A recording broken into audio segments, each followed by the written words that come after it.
വനിതാ ഡോക്ടറുടെ കൊലപാതകത്തിൽ ബംഗാൾ സർക്കാരിന്റെ വീഴ്ചകൾ എണ്ണിപ്പറഞ്ഞ് സുപ്രീം കോടതി. എഫ്ഐആർ രജിസ്റ്റർ ചെയ്തതിലെ കാലതാമസവും പ്രിൻസിപ്പലിനെതിരായ നടപടികളും ചൂണ്ടിക്കാട്ടിയാണ് കോടതിയുടെ വിമർശനം.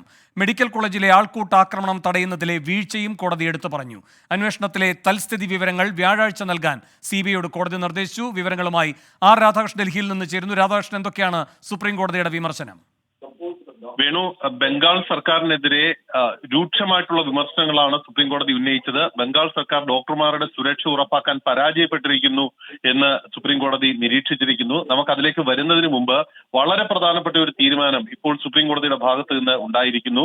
ആ തീരുമാനം ദേശീയ തലത്തിൽ ഡോക്ടർമാരുടെ അഥവാ ആരോഗ്യ പ്രവർത്തകരുടെ സുരക്ഷ ഉറപ്പുവരുത്തുന്നതിന് വേണ്ടിയിട്ട് ഒരു ദേശീയ ടാസ്ക് ഫോഴ്സ്, അത് കേന്ദ്ര ക്യാബിനറ്റ് സെക്രട്ടറി അടക്കം എക്സ് ഒഫീഷ്യോ അംഗങ്ങളായിട്ട് 10 വിദഗ്ധ ഡോക്ടർമാർ അംഗങ്ങളായിട്ടുള്ള ഒരു സമിതിക്ക് സുപ്രീം കോടതി രൂപം നൽകിയിരിക്കുന്നു. ദേശവ്യാപകമായിട്ട് ഈ വിഷയം പരിശോധിച്ച് ചർച്ച ചെയ്ത് വിവരശേഖരണം നടത്തി ഇതുമായി ബന്ധപ്പെട്ട് സ്വീകരിക്കേണ്ട നടപടികൾ സംബന്ധിച്ചും പോരായ്മകൾ സംബന്ധിച്ചും ഉള്ള വിവരങ്ങൾ സമാഹരിക്കുക, അതുമായി ബന്ധപ്പെട്ട നിർദ്ദേശങ്ങൾ രൂപപ്പെടുത്തുക എന്നുള്ളതാണ് ഈ ടാസ്ക് ഫോഴ്സിന്റെ നിർദ്ദേശമായിട്ട് വന്നിരിക്കുന്നത്. ദേശീയ തലത്തിൽ കേരളമടക്കം മഹാരാഷ്ട്ര ഉൾപ്പെടെ തെലങ്കാന അടക്കമുള്ള സംസ്ഥാനങ്ങൾ നടത്തിയ നിയമനിർമ്മാണം ഡോക്ടർമാരുടെ സുരക്ഷ, ആശുപത്രികളുടെ സുരക്ഷ, ആരോഗ്യ പ്രവർത്തകരുടെ സുരക്ഷ ഉറപ്പാക്കുന്നതിന് വേണ്ടി നടത്തിയ നിയമനിർമ്മാണം അത് മാതൃകയാക്കണം എന്ന് സൂചിപ്പിച്ചുകൊണ്ടാണ് സുപ്രീം കോടതി ഇതുമായി ബന്ധപ്പെട്ടിട്ടുള്ള വിഷയത്തിൽ ഇപ്പോൾ ഈ ടാസ്ക് ഫോഴ്സ് രൂപീകരിക്കുന്നതടക്കമുള്ള നിർദ്ദേശത്തിലേക്ക് എത്തിയിരിക്കുന്നത്.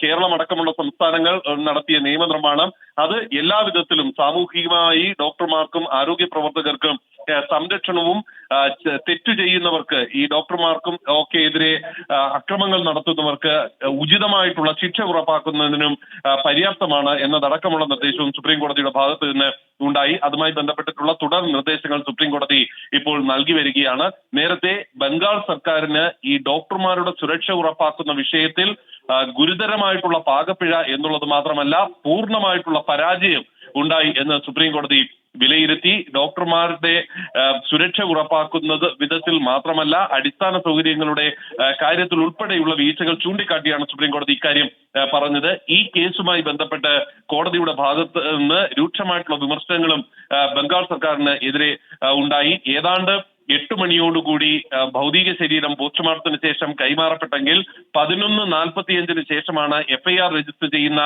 വിധത്തിലേക്ക് വന്നത്. ഈ കാലവിളംബരം ഒരു തരത്തിലും അംഗീകരിക്കാൻ പറ്റുന്നതോ അഥവാ ഉചിതമായിട്ട് ഈ കേസുമായി ബന്ധപ്പെട്ട നടപടികളെ മുന്നോട്ട് കൊണ്ടുപോയി എന്ന അനുമാനം രൂപപ്പെടുത്താൻ സാധിക്കുന്നതോ അല്ല എന്നാണ് സുപ്രീം കോടതി പറഞ്ഞത്. അതുകൊണ്ട് തന്നെ പശ്ചിമബംഗാൾ സർക്കാരിന്റെ ഭാഗത്ത് നിന്ന് ഉണ്ടായ വീഴ്ച, അതിന് ഉത്തരവാദികൾ ആരായാലും ശരി അത് ഗുരുതരമാണ്. പോലീസിന്റെ കാര്യം സുപ്രീം കോടതി വ്യക്തമായിട്ട് വീഴ്ചയുടെ കൂട്ടത്തിൽ പറഞ്ഞു. ഒപ്പം ഈ മെഡിക്കൽ കോളേജിന്റെ പ്രിൻസിപ്പലിന്റെ ഭാഗത്ത് നിന്ന് ഉണ്ടായ ഏറ്റവും അനുചിതമായിട്ടുള്ള പരാമർശങ്ങൾ സുപ്രീം കോടതി ചൂണ്ടിക്കാട്ടി. ബന്ധുക്കൾക്ക് ആ ഭൗതിക ശരീരം പോസ്റ്റ്മോർട്ടത്തിന് ശേഷം വിട്ട് നൽകുന്നതിന് എടുത്ത കാലതാമസം ഉൾപ്പെടെയുള്ളവ അവരെ അവരുടെ മാനസിക സമ്മർദ്ദത്തെ ഇരട്ടിയാക്കുന്ന വിധത്തിൽ നടത്തിയ പരാമർശങ്ങൾ ഇത് ഒട്ടും ഒരു തരത്തിലും അംഗീകരിക്കാൻ സാധിക്കില്ല എന്നും സുപ്രീം കോടതി പറഞ്ഞിരിക്കുന്നു. ഒരു വിധത്തിലും ഈ ആരോഗ്യ പ്രവർത്തകർക്ക് സംരക്ഷണം നൽകാതെ കൃത്യമായിട്ടുള്ള ചികിത്സാ സൗകര്യങ്ങൾ ലഭ്യമാക്കുക, ഉറപ്പാക്കുക അത് സാധ്യമല്ല എന്നുള്ളതാണ് സുപ്രീം കോടതി പറഞ്ഞത്. സിബിഐ ഈ വിഷയത്തിൽ അന്വേഷണം ആരംഭിച്ചിട്ടുണ്ട്. ആ അന്വേഷണത്തിന്റെ തൽസ്ഥിതി റിപ്പോർട്ട് വ്യാഴാഴ്ച ഈ കേസ് വീണ്ടും പരിഗണിക്കുമ്പോൾ ഹാജരാക്കണം എന്നാണ് ചീഫ് ജസ്റ്റിസ് നിർദ്ദേശിച്ചത്. കേന്ദ്ര സർക്കാർ ഇക്കാര്യത്തിൽ നടത്തിയ നിരീക്ഷണങ്ങൾ അത് സംസ്ഥാന സർക്കാരിന് എതിരാണ്. സംസ്ഥാന സർക്കാരിന്റെ ഭാഗത്ത് നിന്ന് വലിയ വീഴ്ചയുണ്ടായി, ഗുരുതരമായിട്ടുള്ള അനാസ്ഥയാണ് ഉണ്ടായിരിക്കുന്നത്. കുപ്രസിദ്ധരായിട്ടുള്ള ഉദ്യോഗസ്ഥർ ആണ് ഈ കേസിന്റെ നടപടിക്രമങ്ങൾ മുന്നോട്ട് കൊണ്ടുപോയത്. അതുകൊണ്ടാണ് ഈ കാലവിളംബരം അടക്കം തെളിവുകൾ നശിപ്പിക്കുന്ന വിധത്തിൽ അടക്കം ഉള്ള സാഹചര്യത്തിലേക്ക് കാര്യങ്ങളെ കൊണ്ട് എത്തിച്ചത് എന്ന് കേന്ദ്ര സർക്കാരിനെ പ്രതിനിധീകരിച്ച സോളിസിറ്റർ ജനറൽ സുപ്രീം കോടതിയിൽ വ്യക്തമാക്കി.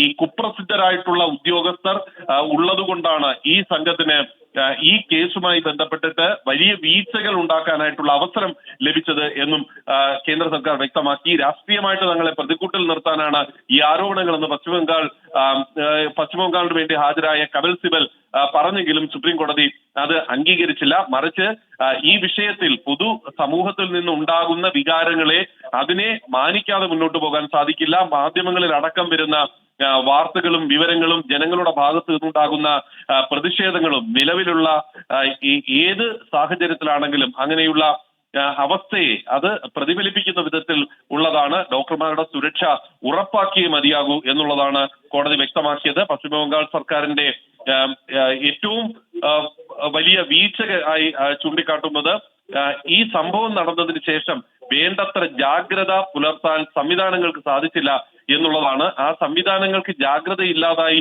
വന്നത് നിലവിൽ അവിടെയുള്ള ഒരു കൃത്യമായിട്ടുള്ള ക്രമം ഈ വിഷയത്തിൽ അഥവാ സംവിധാനം ഇങ്ങനെയുള്ള സാഹചര്യങ്ങളെ നേരിടാൻ ഇല്ലാത്തത് കൊണ്ടാണ് എന്നാണ് കോടതി ചൂണ്ടിക്കാട്ടുന്നത്. വേണു. ശരി, ആർ രാധാകൃഷ്ണനാണ് സുപ്രീം കോടതിയിൽ നിന്ന് വിവരങ്ങൾ നൽകിയത്. സുപ്രീം കോടതി രൂക്ഷമായ വിമർശനങ്ങളും നിരീക്ഷണങ്ങളുമാണ് നടത്തിയിരിക്കുന്നത്. കൂടാതെ ഗൗരവതരമായ ഇടപെടലും ഈ വിഷയത്തിൽ സുപ്രീം കോടതിയുടെ ഭാഗത്തുനിന്നുണ്ടായിരിക്കുന്നു.